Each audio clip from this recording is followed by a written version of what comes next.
Welcome back to The Explainer. Today, we're unpacking something absolutely massive. We're diving deep into Mark Zuckerberg's recently published essay, The Future is for Everyone. It literally lays out a technological and philosophical vision for the decades ahead. We've got a lot of ground to cover, so let's jump right in.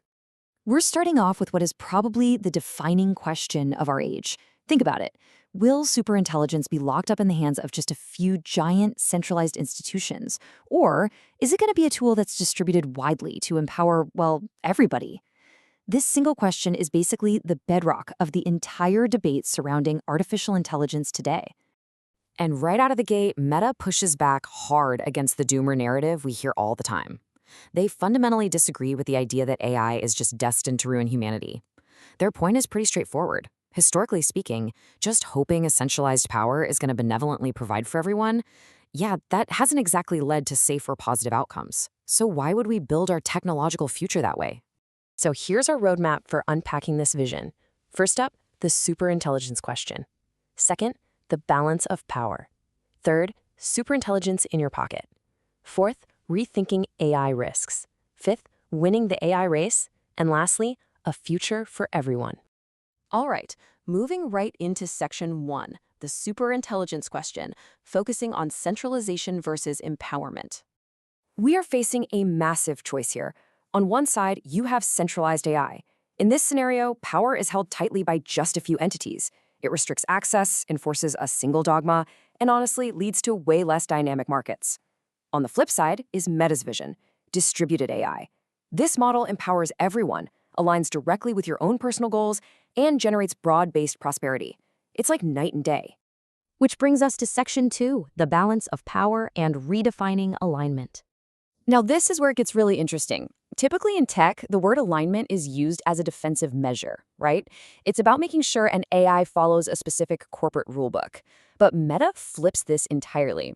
They argue that true alignment means an AI actually shares your diverse individual goals. They're saying safety doesn't come from some top-down centralized control. It actually comes from billions of personal agents balancing each other out, kind of like how democratic institutions work. Let's make this concrete in section 3, superintelligence in your pocket and its real-world impact. So what does this actually look like for you and me? Imagine having a 24/7 private agent, seamlessly managing your health, your career, your whole home. Or a personal tutor that literally has a PhD in every single subject. It lowers the barrier to creation so much that an 8-year-old could realistically code a complex project in a single evening. And on a bigger scale, it means empowering researchers with open-source biological models to speed up drug discovery, all supported by dynamic auctions so everyone has affordable access to the computing power they need to make it happen.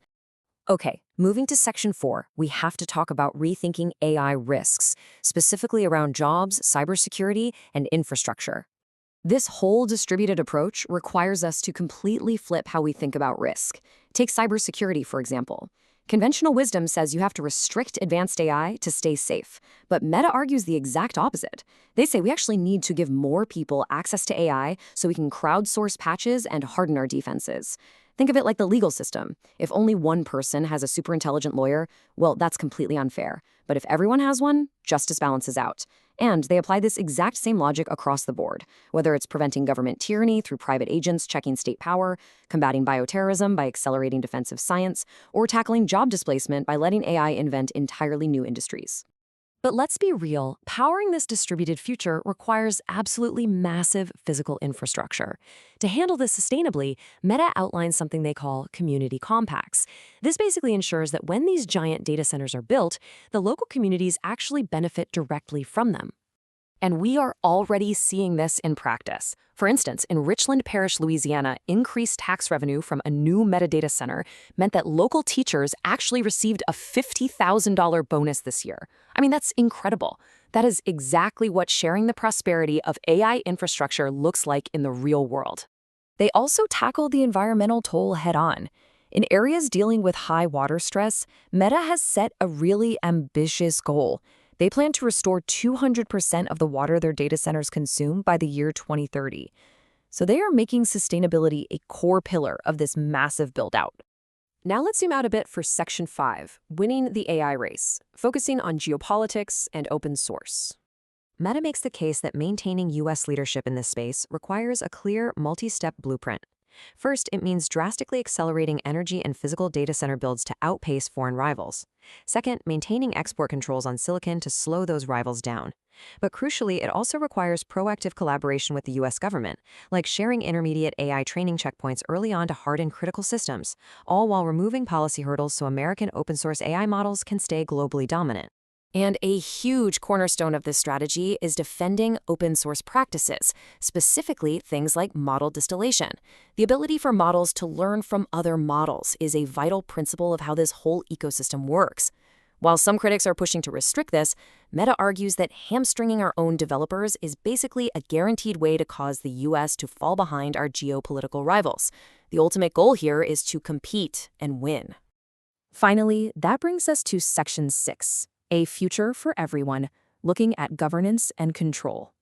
So, the elephant in the room, how do we prevent a singular, runaway AI? Meta proposes a strict compute allocation strategy to handle this. Sure, a fraction of computing power has to go toward recursive AI self-improvement just so we can remain competitive, but they argue that the vast, significant majority of global compute must always be directed by people toward human goals. Keeping that computing power tethered to individual users is what ensures humanity fundamentally stays in control. Because the stakes are just so incredibly high here, Meta noted they've actually implemented a new independent governance structure. Their independent board of directors now has the power to approve safety criteria and review whether each and every model release actually adheres to them. This is a massive shift away from sole founder control on these specific safety decisions, acknowledging that, honestly, no single person should hold all the keys to superintelligence, all of which leaves us with this final, truly provocative thought to mull over.